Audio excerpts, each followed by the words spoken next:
Welcome you all to Commissioners Court, and from all of us at Henderson County and the court, we wish you all a Merry Christmas.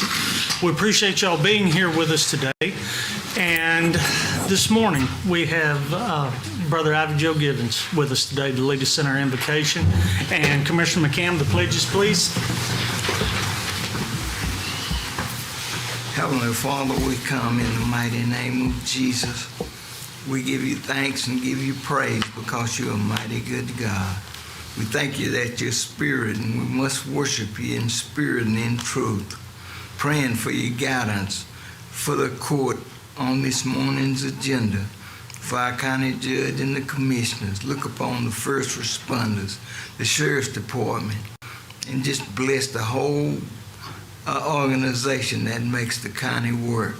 We thank you for the blessings that you let us enjoy in this county through the wisdom that you've granted unto these thy servants.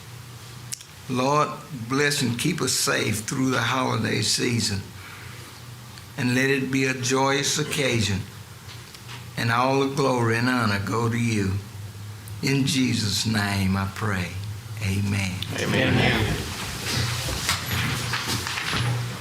I pledge allegiance to the flag of the United States of America and to the republic for which it stands, one nation, under God, indivisible, with liberty and justice for all.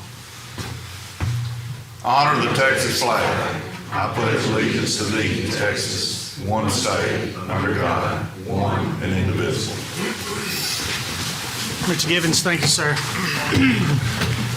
Well, again, we'd like to welcome everyone to Commissioners Court. We'll call this meeting, we do have a quorum, we will call this meeting to order. Are there any citizens' comments? No, sir.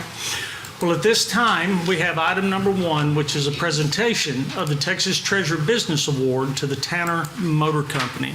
And many of you are here today for this event, but I want to take a moment to recognize the effort that goes forth locally and statewide for the preservation and the recognition of our local history. It is something that is to be treasured. It's a great honor to be a part of witnessing a business that's been able to stay in business for 100 years. That is a blessing not only to the family, to the community, to all of us in our history. But with it being on the history, we cannot thank enough. With us today, we have our Henderson County Historical Commission, led by Sarah Jane Brown and her crew. Please stand up and be recognized, if you would, please. We thank you very much for your work, for everything that you have done for us. We thank you. And as a part of this presentation, we have our good friend, Representative Keith Bell, with us to be a part of this today, and Commissioner Spivey. Tanner Motor Company is in your precinct, so ma'am, if you will.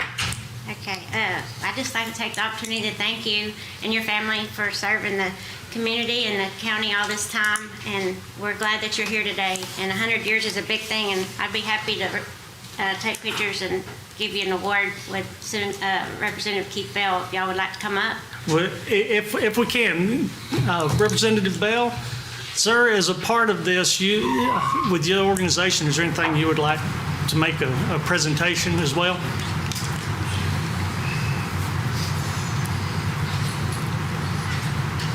Thank you, Judge. You can do it over here.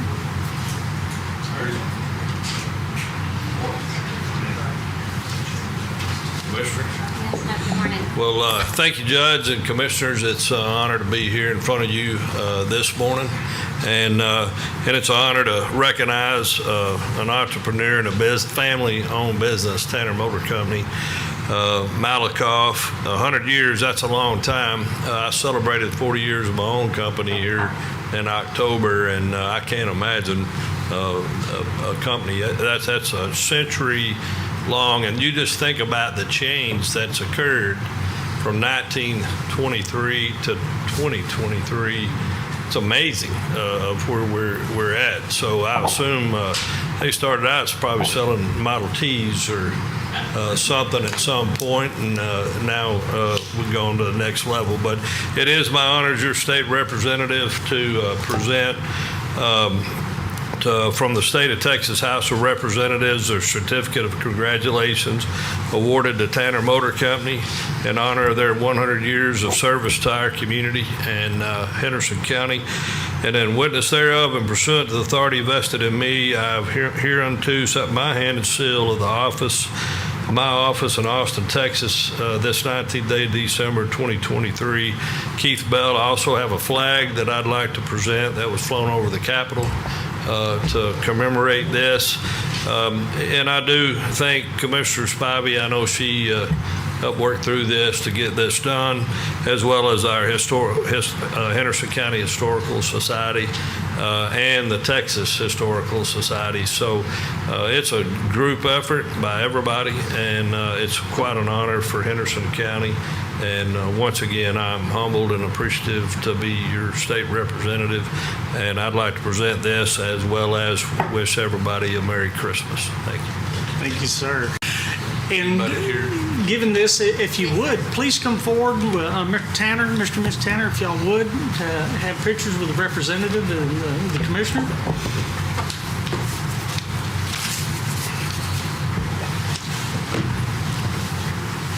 Court, if y'all want to come in.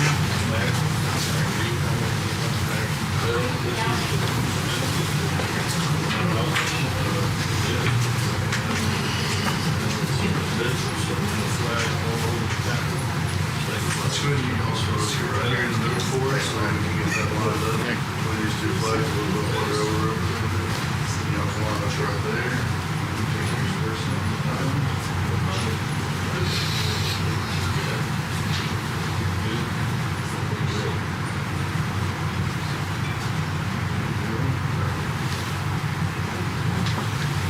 one more set up for this.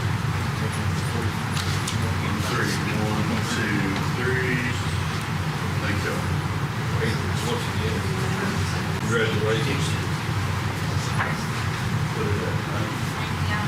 Commissioner, thank you so much again. Judge, Thank you, sir. Thank you. Thank Merry you. Christmas. Good to see you. Thank you. Merry Christmas. If you would like to do that.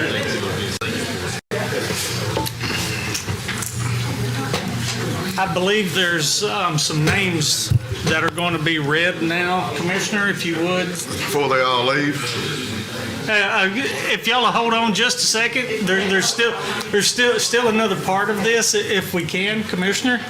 Miss Mary Ann Reed has some names. She wanted to read the names of the people that started the company, the Tanners. When we first started this project through the Henderson County Historical Commission, we were tasked with finding businesses in our community that had 50 years. And lo and behold, I walked into Tanner's, and here's going to be a 100-year-old business after COVID. And I'd like to recognize E.A. Tanner and Minnie Bell Tanner, who started the company. If you want to have a good time, stop by Tanner's sometime and just look at the historic pictures that hang on their wall. It's glorious. It's just a look back in history. They operated the business until 1950, and then it was turned over to Richard Tanner and Evelyn Whitehead Tanner. They sold GMCs in the 1960s, and then the business was turned over to Tommy and Linda. We appreciate you. We celebrate you. You're a vital part of Malakoff, and as a tiger,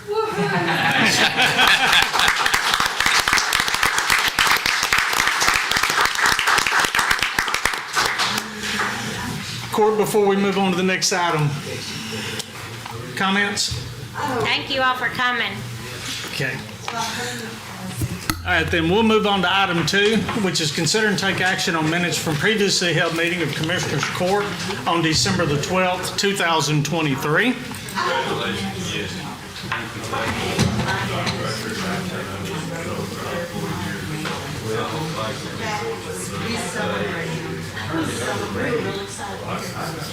They've been in business 100 years, they got to go back to work.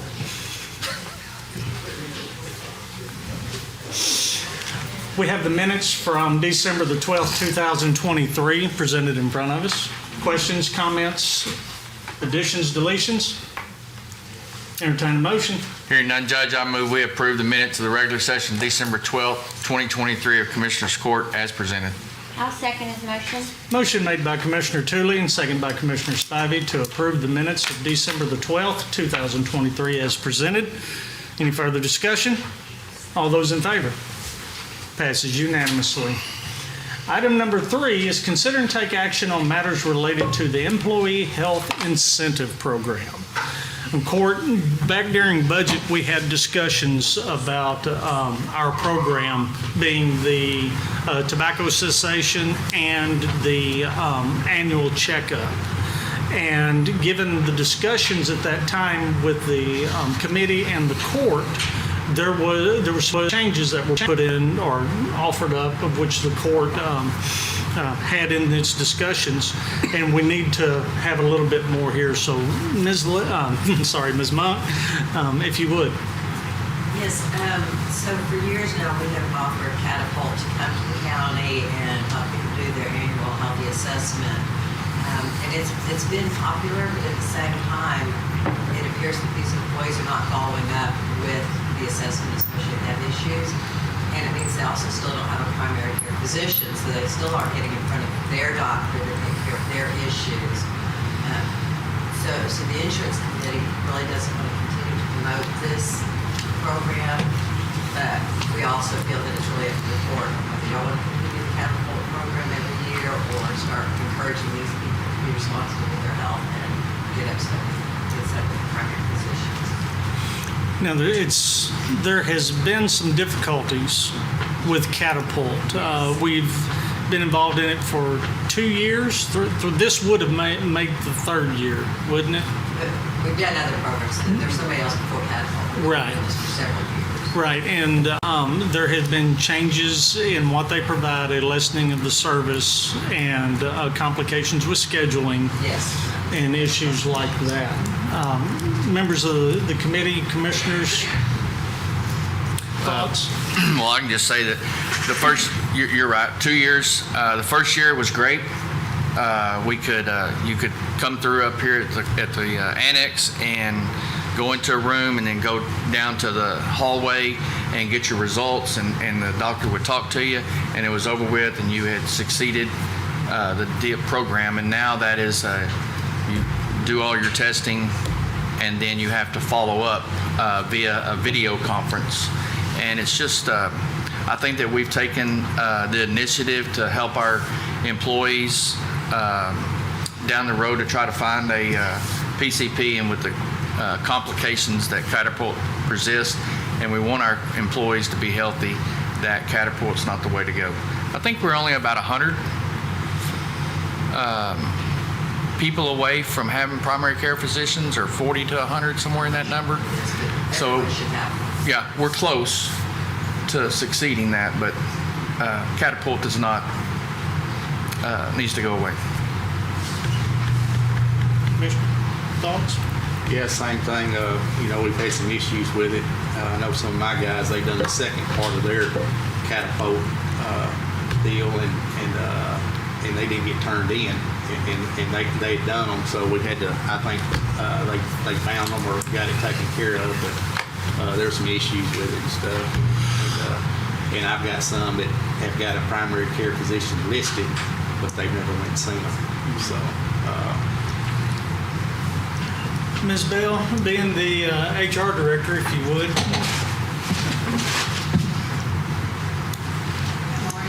Good morning. Your thoughts and insights on this? I think we really are doing a good job encouraging folks to go find a primary care doctor. You know, the importance, even if it's once or twice a year they see them.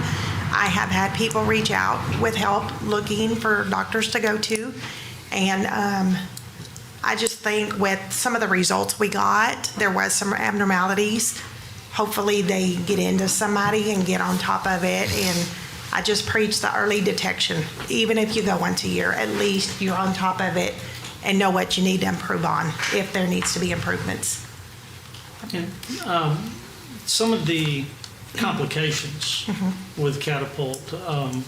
That was pretty much it, some scheduling issues and the changing delivery of services. Yes, at the last minute, we had no idea, so it made it a little chaotic. We did have 105 in attendance, which is a really good number. I got the final number that showed up, and everybody did do the follow-up, but it was like reaching out and trying to get them to, call back like weeks later. So that was a little bit of a challenge for them, trying to get people to finish up and complete it. But other than that, I just feel like some people went and some people didn't, and still out there with some problems that we could probably try to help them tackle by finding doctors. Well, when we started offering this program as a way to get the employees to be more focused on their health, because of what we were seeing year after year after year of our rates rising because of what they would call overuse of the system. And by having this early, I don't want to call it early detection, but this annual checkup to identify issues, it was a good program. And I think that has been reflected in what we saw in our rates this year. We, for once in a very long time, we did not receive an increase. But since when we began it, it was a way to begin to get our people moving in that direction. And it appears we've got them moving that direction. So I don't feel quite as apprehensive about us not doing the program anymore, because we've gotten people started. Right. And then really that was kind of the intention, if I remember correctly, Ms. Monk. Yeah, that was the whole purpose of doing this, was to get people involved. Okay. So what we're discussing here is not doing Catapult any further. Is that the recommendation of the committee? Okay, and I can get that Due to the notification out. difficulties? We're going to try to get them into a doctor, and like I say, UT Health was here to give a presentation here a few weeks ago, and we know what the ratio of doctors to the number of people we have in the county was. At 1 in 3,500, something like that. So sometimes it's hard to get a PCP that's accepting new patients too. So that can be an issue also. I've used Catapult the last, I guess every time they were here. So how much does Catapult cost us? It didn't cost us anything because it all went through the insurance, and to my knowledge, no one called to let me know that why am I having to pay this part. Okay. So And as far as I know. I'm like Commissioner Tooley, I really like the first year or two. I can't remember if they've done it 3 times or 2. Twice. Is it just twice? We've had different Catapult. Okay. It's been years. Because we could go upstairs, you could get your blood drawn and all that kind of stuff done downstairs, and go upstairs and meet with them on the computer, and they'd tell you, ways to fix what all you had wrong with you.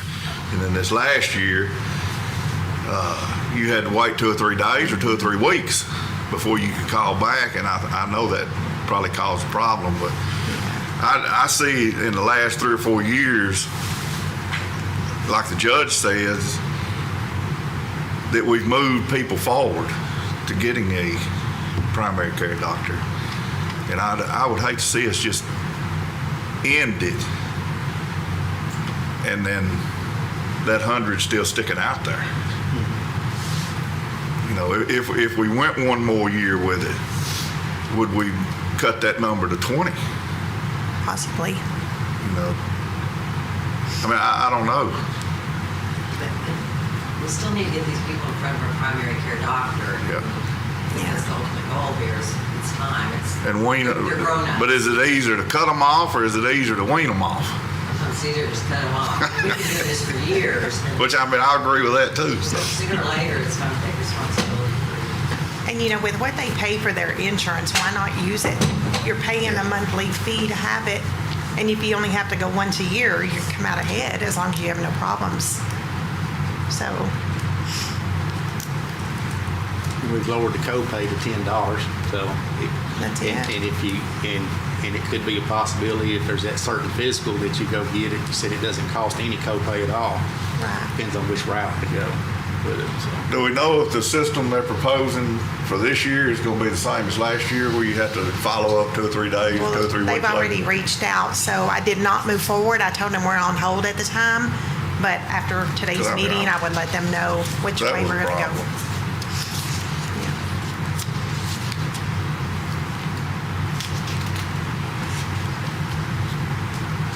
Commissioner? A few years ago, all my guys went, and it was a lot better than it was. Nobody went the last couple of years, so I don't have any input on how it went. But they used to all go, but not anymore. They have their own now. And I think that's a reflection of the diminishing service that we've seen. And the Commissioner does bring up a good point of consideration about the cutoff or the wean 'em off. As much as we wrung our hands over this, our rising insurance costs, we're doing something right. But we've got that insurance available, of which an annual is actually no charge, if I remember correctly. To the member, you're correct. It's that concerted effort to pick up the phone and call and schedule you an appointment that we have been trying to encourage. What,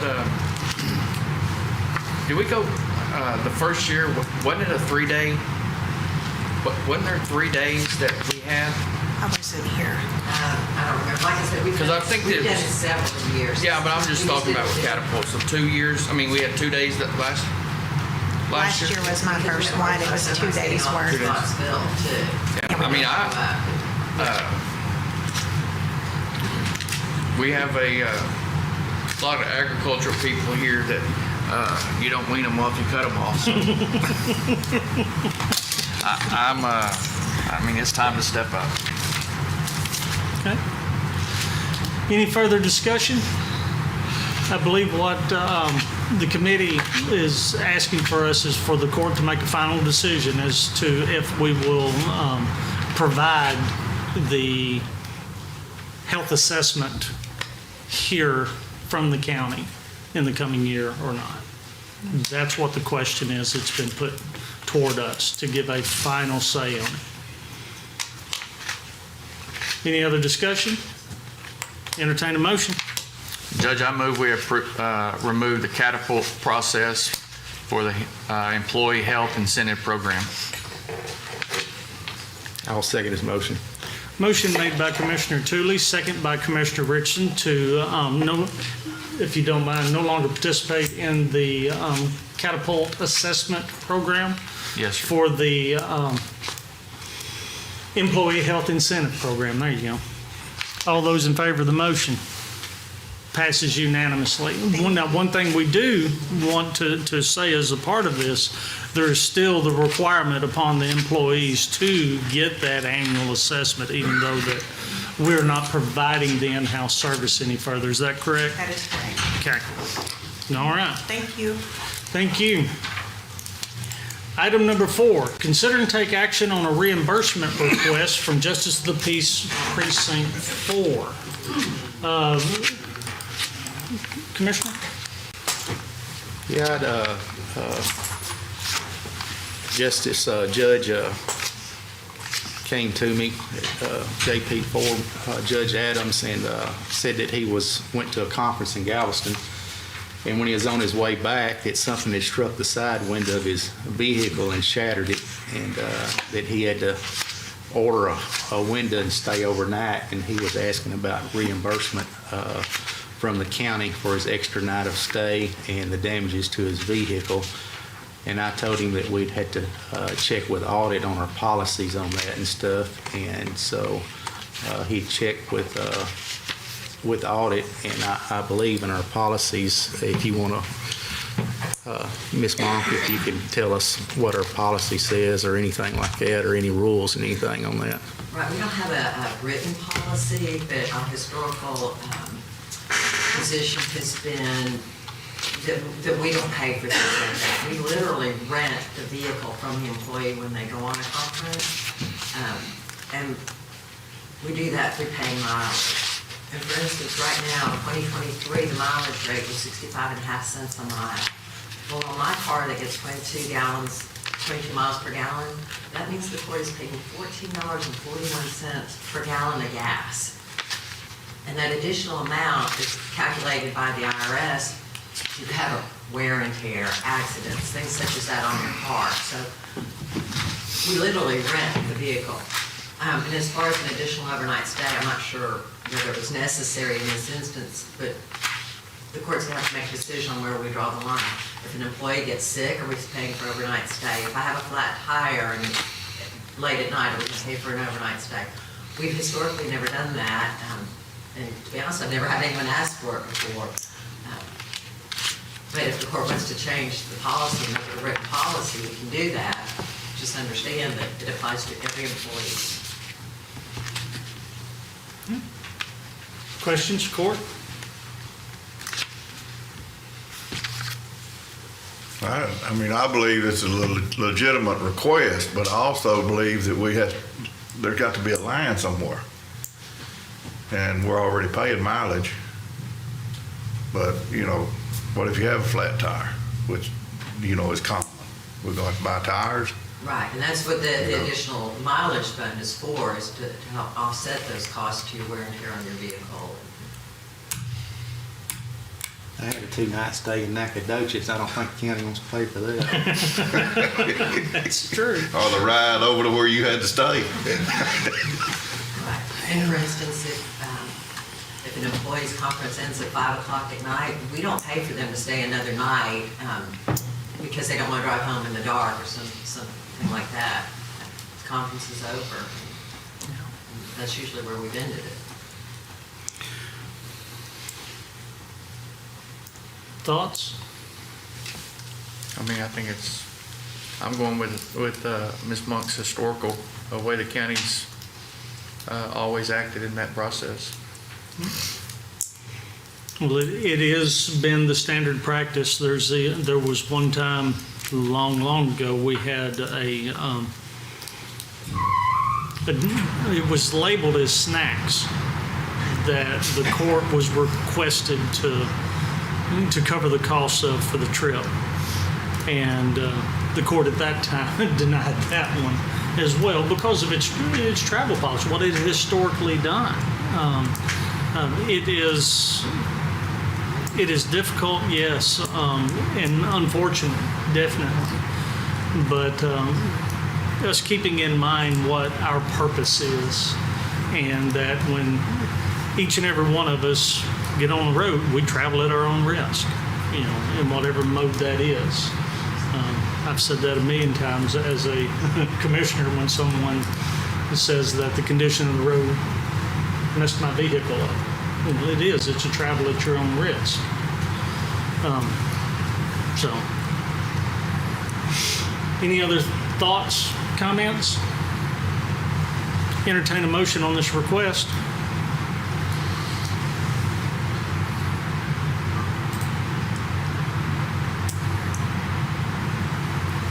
If there is no motion, dies for the lack of action. Or I guess the more proper term is, there is no action, so we'll be moving on. Item number 5, consider and take action to reappoint Mike Reardon to the Emergency Service District Number 7 Board of Commissioners, term ending December 31, 2025. Yes, this is PSD that is mostly in Precinct 3, but some of it's in Precinct 2, and I think just a little bitty chunk down there is in Precinct 1. It kind of covers a big area, but it's not much over there in Precinct 1, I don't believe.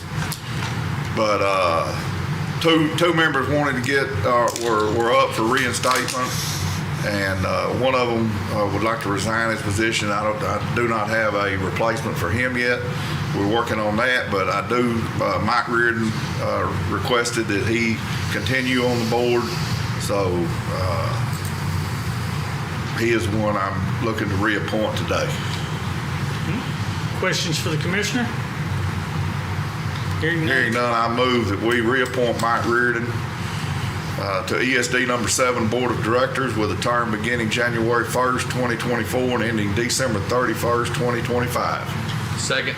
Motion made by Commissioner McCam and seconded by Commissioner Tooling to reappoint Mike Reardon to the Emergency Service District Number 7 Board of Commissioners with a term ending of December 31st, 2025. Any further discussion?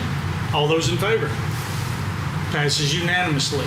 Item number 6 is consider and take action to reappoint Clyde Seal and Nancy Burdoff, I believe I said that correctly, Yeah. to the Emergency Service District 12 Board of Commissioners, terms ending, again, December 31st, 2025. Commissioner. Yes, this is another reappointment.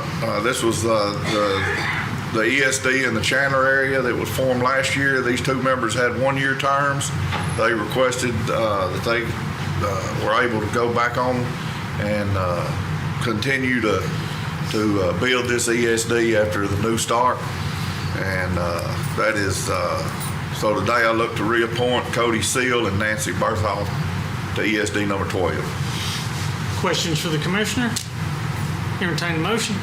I'd like to move that we reappoint Cody Seal and Nancy Berthold to the ESD number 12 Board of Directors for a term beginning January 1st, 2024 and ending December 31st, 2025. I'll second his motion. Motion made by Commissioner McCam and seconded by Commissioner Richardson to reappoint Cody Seal and Nancy Berthoff to the Emergency Service District Number 12 Board of Commissioners with terms ending December 31st, 2025. All those in favor of the motion? Passes unanimously. Item number 7 is consider and take action to reappoint Roger Berry, Conley Owen, Jim Palladay. Pardon? Palladay to Emergency Service District Number 5 Board of Commissioners, term ending December the 31st, 2025. Yes, this is ESD number 5, which is the Brownsboro area's ESD, and these members all would like to be reinstated. Questions for the commissioner? Hearing none, I move that we reappoint Roger Berry, Conley Owen, Jim Palladay to ESD number 5 Board of Directors with a term beginning January 1st, 2024 and ending December 31st, 2025. I'll second his motion. Motion made by Commissioner McCam and seconded by Commissioner Spivey to reappoint Roger Berry, Conley Owen, Jim Palladay to the Emergency Service District Number 5 Board of Commissioners, term ending December 31, 2025. All those in favor? Passes unanimously.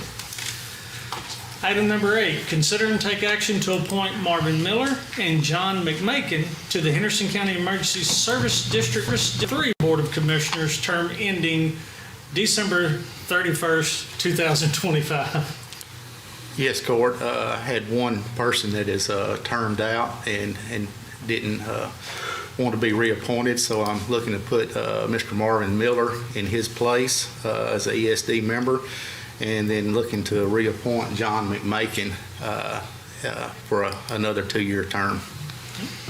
Questions for the commissioner? Entertain a motion. I'd like to make a motion to approve Marvin Miller and reappoint John McMakin to the Henderson County Emergency Service District Number 3 Board of Commissioners with a term beginning January 1st, 2024 and ending December 31st, 2025. I'll second. You can I'll do it. second. Okay, It's in. part of it's in your precinct. No, not that one. The next one is. The next one, yes. Motion made by Commissioner Richardson and second by Commissioner McCam to appoint Marvin Miller, reappoint John McMakin to the Henderson County Emergency Service District Number 3 Board of Commissioners, term ending December 31, 2025. All those in favor of the motion? Passes unanimously. Item number 9, consider and take action to reappoint Barry Berzik Bursick, Bursick? I think. and I'm so sorry I can't get that name right, Rick McCoon and Patrick Sparks to the Emergency Service District Number 6 Board of Commissioners, terms ending December 31, 2025. Commissioner? Yes, Court. These three gentlemen, they have asked to be reappointed to the Emergency Service District Number 6. I've got a letter from the president saying that they'd like to stay on board. They're all doing a good job. Got any questions, I'd be glad to answer them. Questions for the Commissioner? Entertain the motion.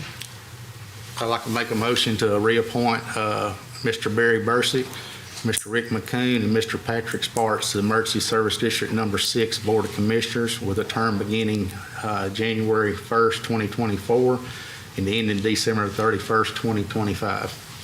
I'll second the motion.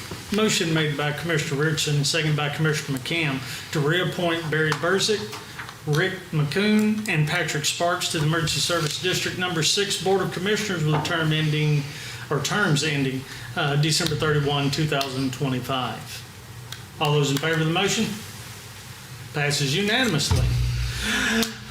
Item number 10, consider and take action to reappoint Bradford Skiles to the Emergency Service District Number 11 Board of Commissioners, term ending December 31, 2025. Yes, Court. I've got two members on this board that I share with Precinct 1 in our district, and one of them is Jesse Richardson, and he is not seeking to be reappointed.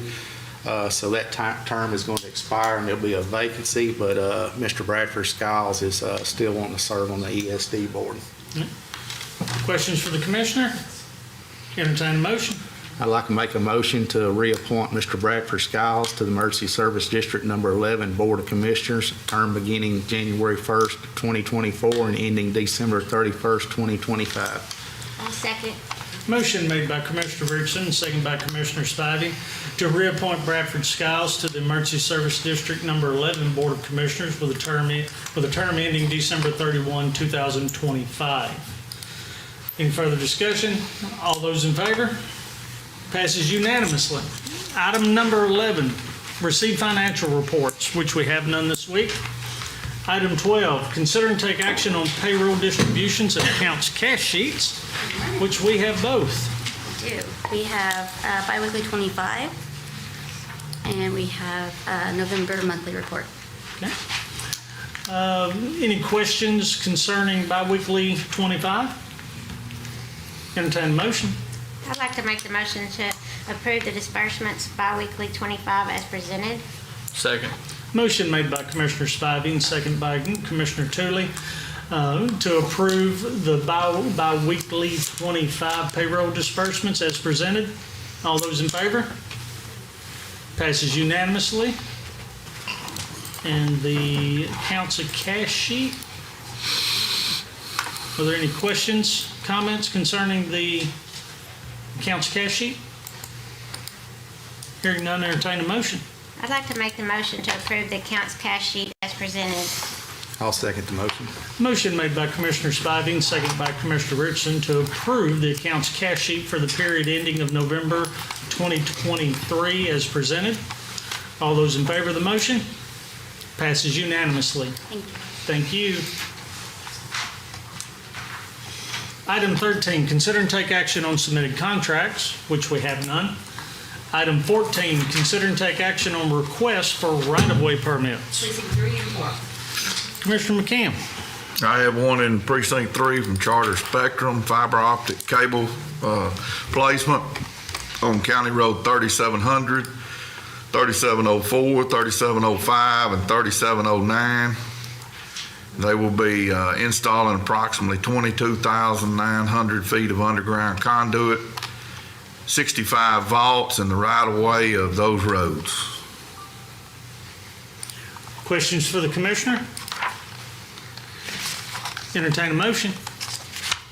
I move that we approve the notice of proposed utility line activity for Charter Spectrum to put fiber optic cable on County Roads 3700, 3704, 3705, and 3709 in the right-of-way of those roadways.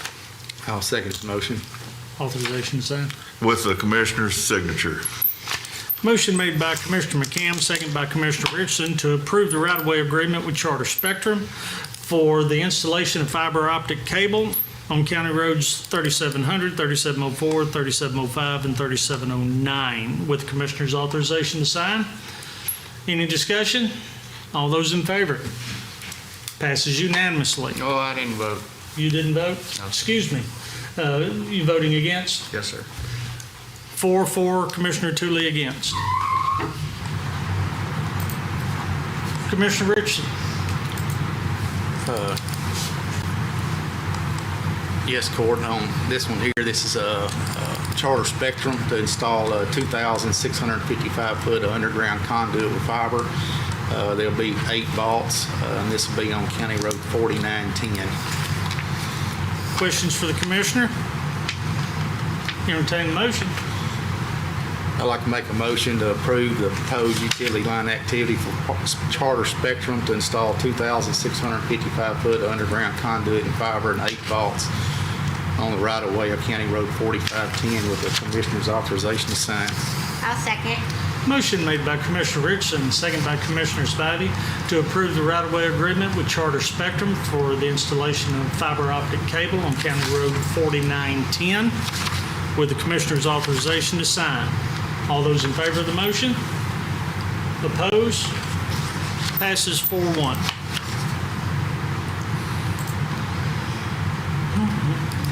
Item 15, consider and take action on submitted budget amendments. Ms. Monk. Yes, you have those this week for the court's approval. First set of amendments I'd like you to consider is ones removing the miscellaneous incoming road and bridge to proper precincts. Okay. Court, questions concerning the miscellaneous funds amendments? I had one I was looking at on there where we were moving from Fund 610 over to sanitation. About new Yeah, service? I'm just doing the miscellaneous income. Oh, one miscellaneous. first. Yeah. Okay, I'm sorry. I'm on the wrong one. Go ahead. Any questions? Entertain a motion. I'd like to make the motion to approve the budget amendments for road and bridge as presented. I'll second the motion. Motion made by Commissioner Spivey and second by Commissioner Richardson to approve the presented amendments for road and bridge. All those in favor? Passes unanimously. All right, then the second set, I'm just trying to get some of your end stuff cleaned up. Commissioner, questions? Same question. When you said road and bridge a while ago, that's what kicked it. Yeah, on the 610, I think there 20,000 that was moved from it into sanitation. Yeah, it was moved from the retiree health. Okay. We had that money left over, it's not needed, so. So you move that in there, and that's going to help our offset of what? Yes. Okay. That'll work. Thank you. Any further questions concerning the proposed amendments?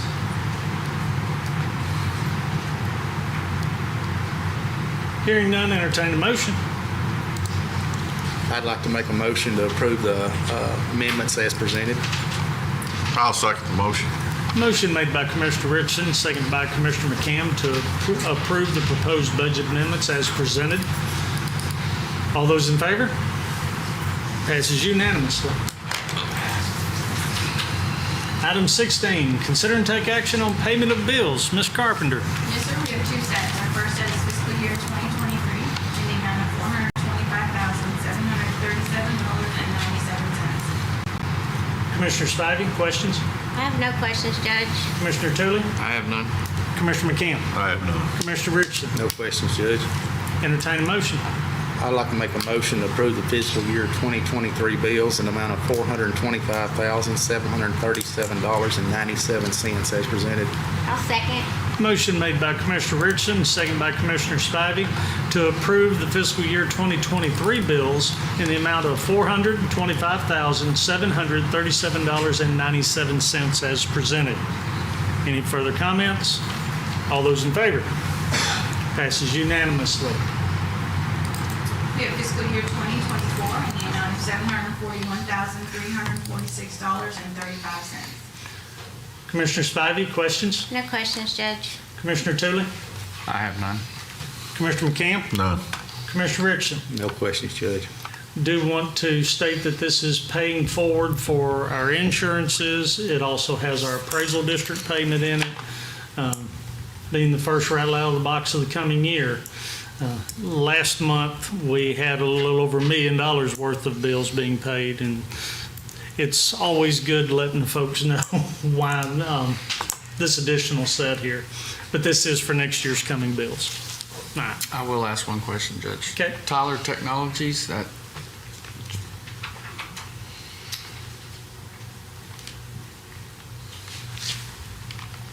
Tyler Technology Bill Software Maintenance. is that maintenance? Yes, that's the annual maintenance. Okay.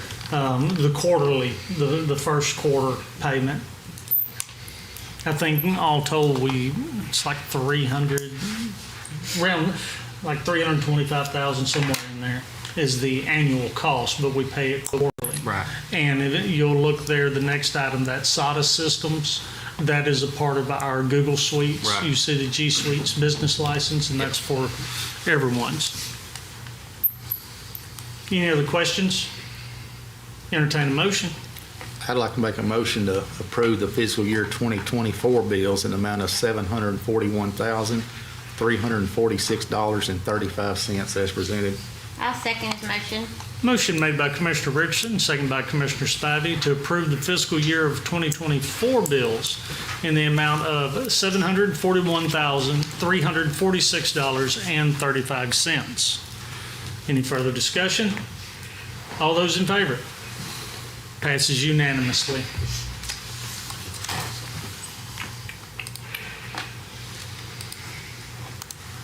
Item 17 is consider and take action on submitted plats. Looks like we got several. Plats, and this is 1, 2, and 4, and all these are paid. Commissioner Spivey? I'm almost ready. One more.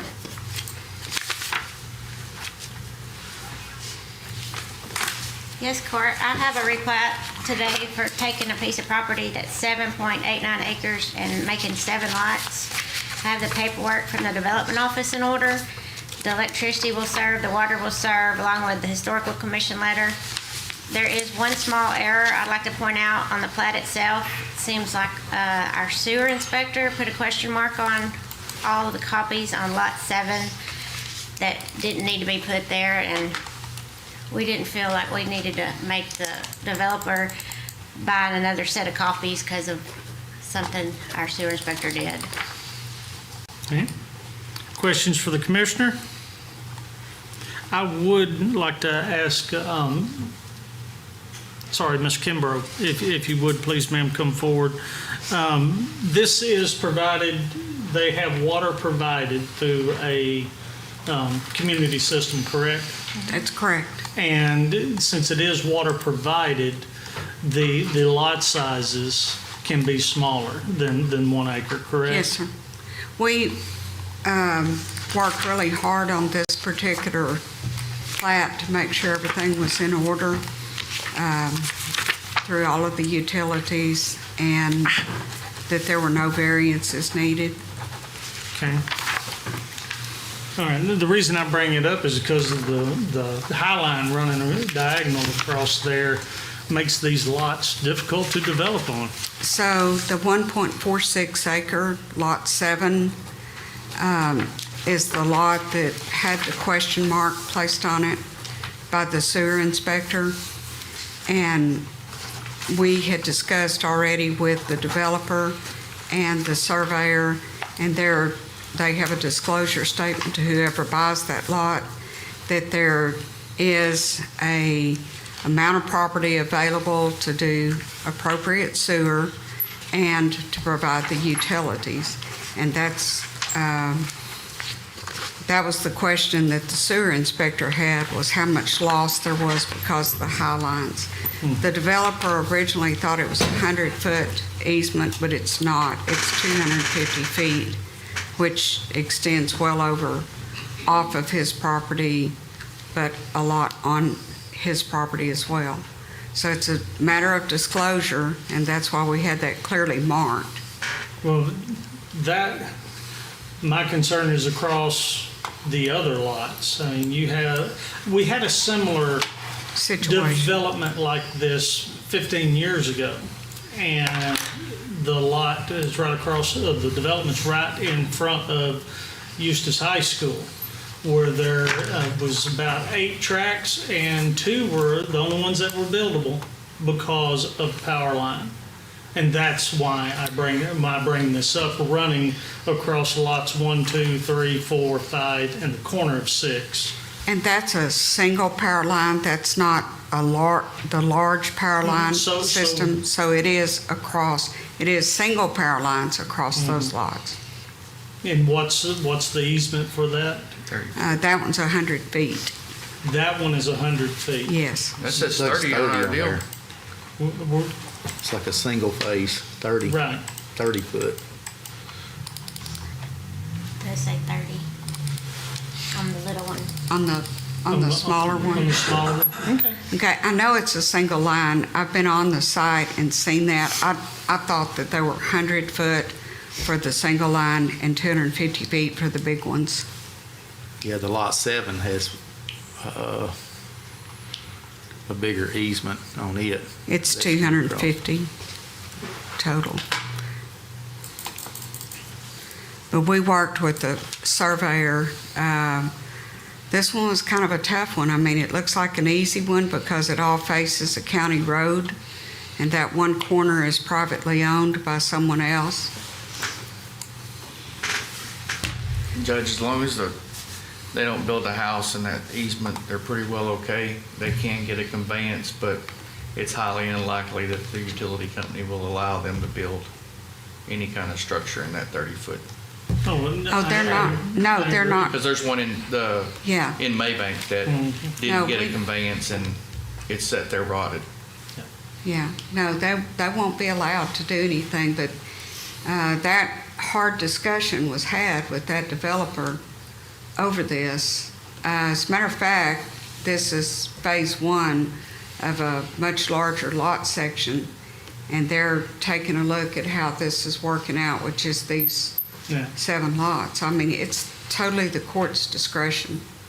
I don't know where with the way the state of Texas has gutted local control when it comes to land development over the last 5-6 years, it makes it difficult to make a decision because these are the very issues. This isn't about the developer. This is about the future of that property and the future of the development, the owners of the property. Right.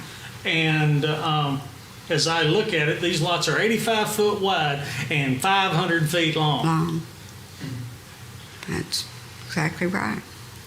So I don't know what stand we have to stop it because the state has gutted ours, but this is the kind of development that we are to be expecting in the future because of state rules. Well, there is and I mean, it'd be at the developer's expense, but he could build on the property line and take that line and readjust it to follow the property line, because he looks like he's got a future development, as Ms. Kimbrough said, down here on the bottom right. So, and like I said, though, I believe he's looking at how these 7 lots go as to even whether or not he pursues the phase 2 part of that. This one's been a tough one. We've really worked hard on it. So, like I said, I leave it totally to the court's discretion. But they're again trying to balance our ordinance with what the state law says has really been tough. And I'm hoping that we can, the state law does say we can be tougher, but gosh, it's. Well, we had communications with our attorneys, 4 months ago that said after the latest moves of the legislature, it's throw your hands up. Deletion. So we really try to work hard to go on site, work with the surveyors, a lot of frustration on both parts. But this is what it is. Mr. County Attorney, you got anything to kind of, I'm not familiar with this particular development. I think Joy mentioned it one day in passing, but I hadn't been out there to look at it. Just from what I've heard, though, I think what we have to look at is, does it meet all of the criteria of our subdivision regulations? And the judge is correct. We really can't deviate out that. I mean, we could say it meets all of our criteria. It's a horrible idea. We know how these developments often end up, and again, I'm not addressing this one, but a lot of these developments that we end up or put in a position of having to approve, they're just bad ideas. And what's going to happen is you're going to have some unsuspecting, unknowing buyer that comes along and buys land that they believe is developable, and then they're going to find out, gosh, it's got all these restrictions. It's in a floodplain. It's got easement restrictions and things like that, and they had no idea. And they're going to be looking at us. We're just doing what the legislature told us we have to do, which what the legislature wants us to do is approve. So vote.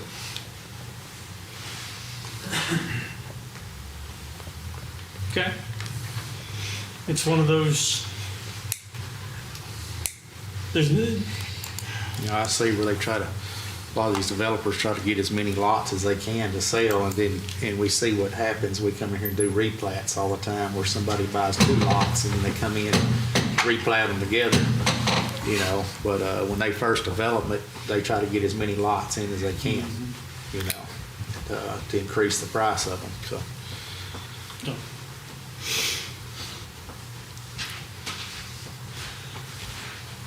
any further discussion concerning, what is this, Willow Bend Acres? Entertain a motion. I'd like to make the motion to approve the replat of Willow Bend Phase 1 subdivision, creating lots 1 through 7 on County Road 2147, located in Precinct 1, for filing purposes only. I'll second the motion. Motion made by Commissioner Spivey and second by Commissioner Richardson to approve the, move it over. The final plat for Willow Bend Phase 1 for filing purposes only. Any further discussion? All those in favor? Opposed? Passes 4-1. Thank you.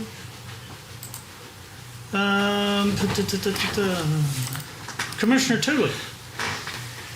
Just Stay right here. Just stay right there. Judge and court, this is a replat of Cherokee Shores, Section B, lots 358, 359, and 360.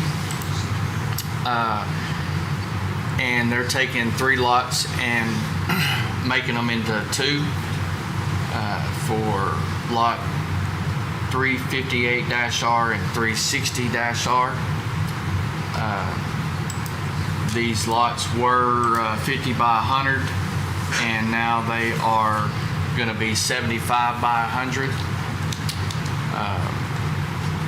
So it's kind of like a basic one that you see. So I know some of us, and I in particular, have been asking our POAs if they did have an active POA to sign off on these replats so that they could, it was their job to protect their deed restrictions or whatever else they wanted to do and the laws that they wanted to abide by. And in this POA, they have chose, as you see the letter in the backup, have chose not to sign off on any replats that are inside this subdivision.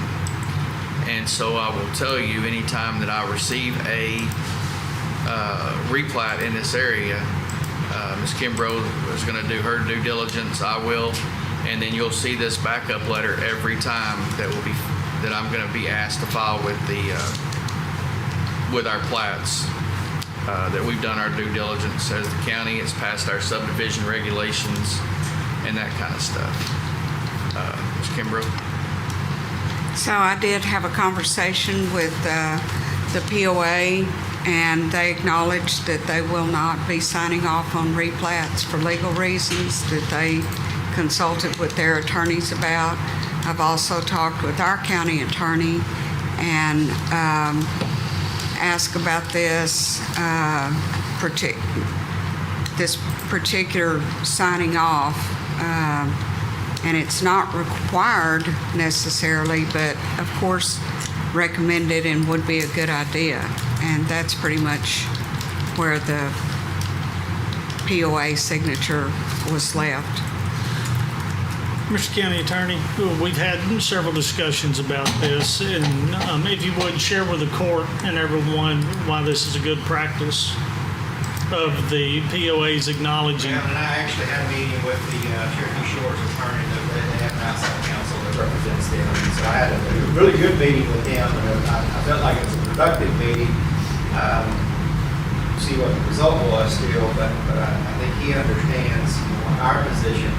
But as I explained to him, and I explained to the Methodist HOA or POAs, there are going to be situations that come up more than likely where we don't know necessarily what their deed restrictions are. It's not us up to us to enforce their deed restrictions. They may have other regulations. They may have other issues going on with a particular lot or particular property that we don't know about. This is their subdivision. They're the ones that are going to have more information about their subdivision. And so we will be presented with a plat probably where there's a replat where we meets all of our elements, meets all of our criteria, and we approve it. And then later on, someone will be getting a phone call from the HOA or the POA saying, why don't y'all approve this replat? And so that's why I asked him, I said, this is really what I think by law, I don't think we can require them to sign off. I don't think we can force them to sign off. And I've been very clear about that also, but I did ask the attorney that if that's it, we need to have board action, not just a unilateral member of the council telling us that they don't want to do this, but we would like to see board action from their part and send us something in writing where the board elects. That way we'll have it on record. And so that was the result of that meeting. That's why they did this. Questions, court? Well, I've had run into this issue before, and I've always looked at if it was a new subdivision and it was the first replat in there, I would look up their covenants and get them to sign off on it. But if it'd been a older subdivision that's had several replats done it in history, I didn't worry about it too much, and is how I've always tried to do it. And because I know a lot of them, some of them don't have in their covenants that when they replat two lots together, they're getting out of paying POA dues on one lot instead of two, and that throws up some conflict with the POAs and stuff if they didn't put that in their covenants and stuff. So this doesn't, in their POAs, that restrictions, they have theirs in tiers, 1 to 3 or 1 to 5 and 6 to 10. So in this subdivision, it doesn't, that's not an effect, but that's mainly what they usually do. A lot of them do. I mean, as always, I like to see these lots get a little bigger than they are anyway. Oh, absolutely. But is their main concern liability? Their concern was liability. I had given them an avenue that I felt like would work for us. And we talked about some different language. I said, you don't need to have necessarily sign off saying that you're approved. You can sign off in some other fashion saying that you don't have any objections or opposition to it, but that you're not approving it. And like I said, I guess they didn't opt for any of those routes. Big thing that I think they're entitled to at least know about these. That's why I think it's a good practice that we have them sign off on these. The statute says that anybody that could be adversely affected by a replat has the right to notice. And you just hit on one instance in which an HOA or a POA could be adversely affected. Would be that it's a loss of revenue in some subdivisions that have it where when you go through and you consolidate it. You can get into setback lines. Like we have the county has no setback lines. HOAs and POAs, may all have all sorts of setback regulations and that we're not aware of, we're not familiar with, and we don't have to be aware of or familiar with because it's not up to us to regulate that, it's not up to us to enforce that. But then if we have a replat that comes across where we turn around and replat it, And that replat causes some of their setbacks to be violated in some form or fashion, and that's where you're going to get into issues. You know, the other thing is you could have someone dividing lots. We've seen a lot of this where, you know, when we divide a tract of land for replat, and maybe where they're dividing it, the other part is undevelopable. You know, maybe they've got a part of it that's in a floodplain and part not, and they want to go in because they're trying to make money. They replat it, we split it into 2 lots, and then they sell off that lot that is really an undevelopable lot for some reason. You know, what we're going to do is, if it meets all of our criteria, we may approve that replat. May not be developable when they sell it to the new buyer because there may be HOA or POA restrictions on it that keep it from being developed. So that's the danger in it. Like I said, I don't know that it's a huge deal. We just have to wait and see. The way I looked at it, and I think the way Commissioner Truly looked at it when we talked to it is, I just want to make sure the county's protected. Again, if this is what they want to do, fine. If they don't want to be involved in the process, fine, they'll be involved in the process. But we also don't want them coming back if things go wrong in the future saying, well, why don't y'all do that? Or we're unhappy with this. Because we want something to point to say, we're doing exactly what your board asked us to do and wanted to do. So, Clint, on that note, will this letter, it says, it doesn't stipulate in here about Cherokee Shores Section B and these lots. It says that the association will not accept any liability of replats or surveys. So do we need them to go every time and give us this? I mean, I think this letter is a generic letter for everything that comes through. That's the way I take it. Yeah. Okay. So, and I read the same thing, but it says they will not accept any liability, but they will accept replats. Isn't that what that says? No, it says it will not accept any Not liability. required to approve of it. Huh?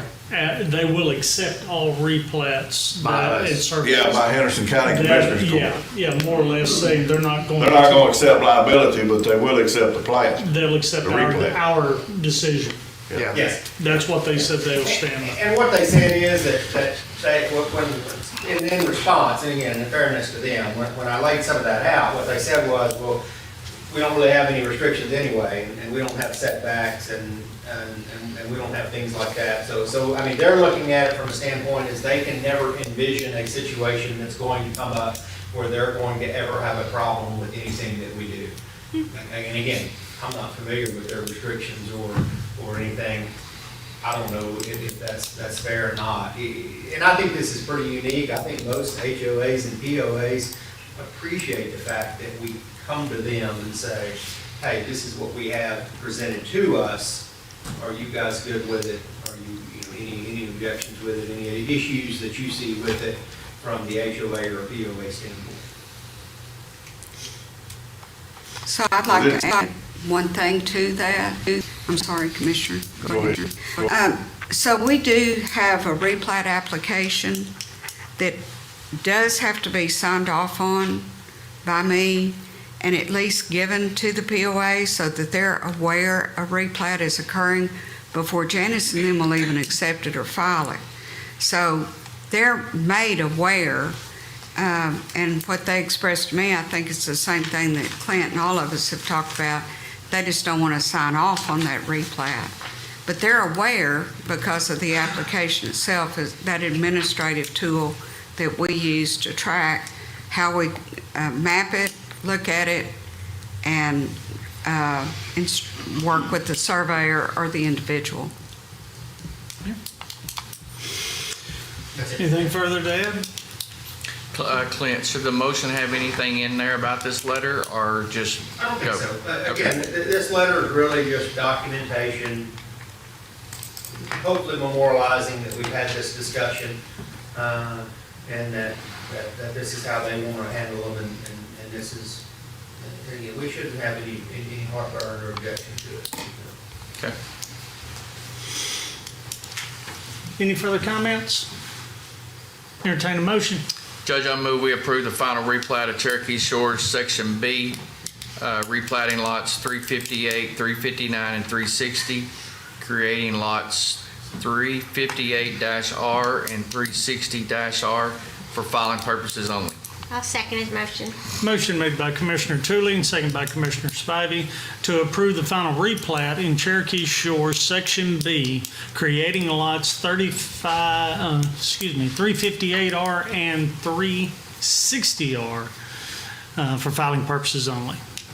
Any further discussion? I will say it's these lots right this size of original lots here that started us down the path of getting a set of subdivision regulations so we wouldn't end up with 50 by 100 lots. Because we're making the lots larger and they're still 0.17 acres. Exactly. So you talk about what they were. Exactly. So, any further comments? All those in favor? Passes unanimously. This court for the discussion, because this has been a, Joy's worked tirelessly with the POA to get us this point. I know Clint's had a lot of discussions, so thank y'all. Commissioner Richardson, I believe you have one. Yes, Court, this replat here is in the Briarwood Bay subdivision. They're wanting to take two lots and join them together and create one single lot. All the signatures are there, 911, floodplain. I think the POA even signed off on this one. Questions for the commissioner? Entertain a motion. I'd like to make a motion to replat lots 902 and 903, creating lot 902R in the Briarwood Bay Revised Edition, located in Precinct 4 for filing purposes only. I'll second his motion. Motion made by Commissioner Richardson, second by Commissioner Spivey to approve the replat in the Briarwood Bay Revised Subdivision, creating lot 902R for filing purposes only. Any further discussion? All those in favor? Passes unanimously. Ms. Kimbrough, thank you. Thank you. Thank you. Gracious. Item 18, open and consider bids. No bids. And item 19 is consider and take action to adjourn for the final time of this year. Merry Christmas. Any comments? Merry Christmas, Merry everybody. Christmas. Merry Christmas. So moved. Second. Have a motion by Commissioner Tooley and second by Commissioner McCann to adjourn at 10:13. All those in favor? Passes unanimously. We'll see you next.